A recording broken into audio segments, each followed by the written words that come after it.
Hi friends, welcome to Faris home food. இந்த 3 பொருள் மட்டும் இருந்தால் போதும், சூப்பரான டேஸ்டியான அவல் கேசரி ரெடி பண்ணிடலாம். திடீர்னு கெஸ்ட்டு வந்துட்டாங்களாம், வீட்டில் அவல் இருக்கா, வெல்லம் இருக்கா, தேங்காய் இருக்கா, போதுங்க சூப்பரான ஒரு ஸ்வீட் செஞ்சிடலாம். உங்களுக்கே ஸ்வீட் சாப்பிடணும்னு தோணுச்சுன்னா இந்த மாதிரி டக்குன்னு ஒரு ஸ்வீட் செய்யலாம். ஈவினிங் வர குழந்தைங்களுக்கும் பெரியவங்களுக்கும் இந்த மாதிரி ஒரு ஸ்வீட் செஞ்சு கொடுத்தீங்கன்னா ரொம்பவும் விருப்பமாக சாப்பிடுவாங்க. வாங்க இந்த டேஸ்டியான அவல் கேசரி எப்படி செய்யலான்னு பார்க்கலாம். வீடியோக்குள்ளே போய் பார்க்கலாம். வீடியோக்குள்ளே போய் பார்க்குறதுக்கு முன்னாடி நம்மளோட சேனலை சப்ஸ்கிரைப் பண்ணாதவங்க சப்ஸ்கிரைப் பண்ணிக்கோங்க. தேங்க்யூ. அவல் கேசரி பண்ணுறதுக்கு 1 கப் ஃபுல்லாக வெள்ளை அவல் எடுத்து வச்சுருக்கிறேன்.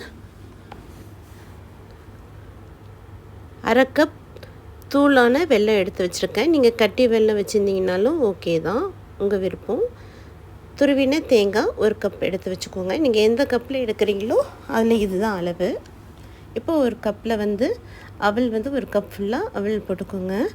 நல்லா வாஷ் பண்ணிக்கோங்க. ஒரு வாட்டி வாஷ் பண்ணிவிட்டு அப்புறம் நல்ல தண்ணி போட்டு ஒரு வாட்டி வாஷ் பண்ணிவிட்டு அப்படியே விட்டுருங்க. ஒரு 5 மினிட்ஸ்லேயே அந்த தண்ணியிலே ஊறிடும். எக்ஸ்ட்ரா எதுவும் தண்ணி ஊற்ற வேண்டாம், வாஷ் பண்ண தண்ணியிலே ஊறிடும். இப்போ ஒரு பேன் வச்சுக்கோங்க. 1 கப் தண்ணி ஊற்றிக்கோங்க.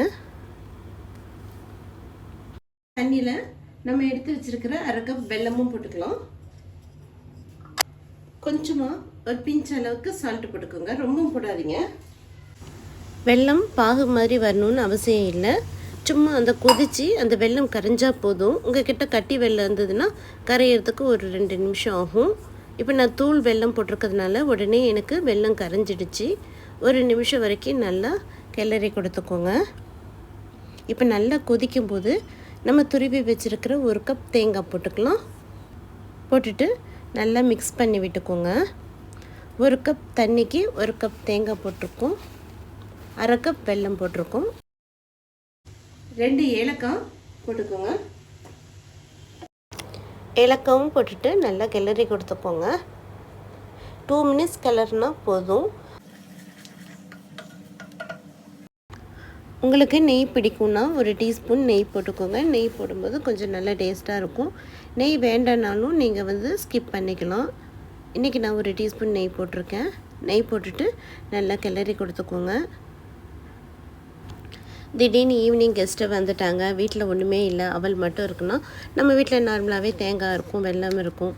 டக்குன்னு இந்த மாதிரி அவல் கேசரி பண்ணி கொடுத்துடலாம். நம்ம எப்பவுமே ரவை கேசரி பண்ணுவோம்.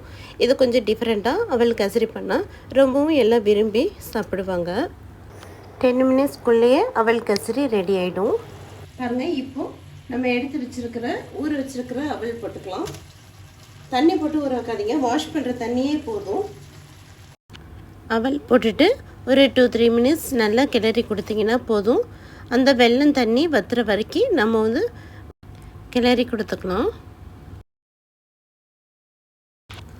பாருங்கள், நல்லா வெல்லம் தண்ணி நல்லா வத்தியாச்சு, நல்லா ட்ரை ஆயாச்சு.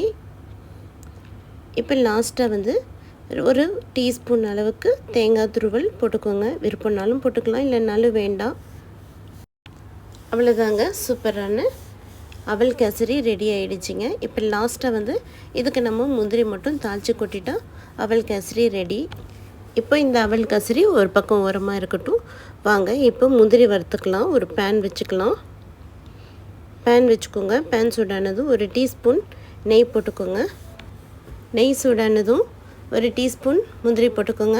அதாவது ஒரு 7-8 முந்திரி போட்டுக்கோங்க. உங்கள் விருப்பம் தான், வேணும்னா நிறைய போட்டுக்கோங்க, இல்லை போடாமல் இருந்தீங்கன்னா கூட ஓகே தான். அப்படியே அவல் கேசரி சாப்பிட்டாலும் டேஸ்ட்டாக தான் இருக்கும். இது எக்ஸ்ட்ரா நம்ம டேஸ்ட்டுக்காக முந்திரியெலாம் ஆட் பண்ணுறோம். அவ்வளோதான் போதும். முந்திரி வறுத்தாச்சு. இப்போ ஸ்டவ் ஆஃப் பண்ணிக்கலாம். இப்போது வறுத்த முந்திரியை அவல் கேசரியில் போட்டுடலாம். போட்டுட்டு நல்லா மிக்ஸ் பண்ணி விட்டுக்கோங்க. இப்போ சூப்பரான அவல் கேசரி ரெடி ஆயிடுச்சு. இப்போ இது ஒரு பிளேட்டுக்கு மாற்றிக்கலாம். பாருங்கள், சூப்பராக நல்லா உதிரியாக டேஸ்டான சுவையான அவல் கேசரி ரெடி ஆகிடுச்சிங்க. இது ரொம்பவும் நல்ல டேஸ்ட்டாக இருக்கும். இது நீங்கள் ஒரு தடவை செஞ்சிங்கன்னா மறுபடியும் எப்போவும் நீங்கள் இதே மாதிரி தான் செய்வீங்க. அவ்வளோ உங்கள் குழந்தைங்களுக்கும் வீட்டில் இருக்கிறவங்களுக்கும் ரொம்பவும் பிடிக்கும். இதே மாதிரி நீங்களும் செஞ்சு பாருங்கள், ட்ரை பண்ணி பாருங்கள். இந்த வீடியோ பிடிச்சிருந்ததுன்னா லைக் பண்ணுங்கள், ஷேர் பண்ணுங்கள், சப்ஸ்கிரைப் பண்ணுங்கள். தேங்க்யூ ஃபார் வாட்சிங். பாய்.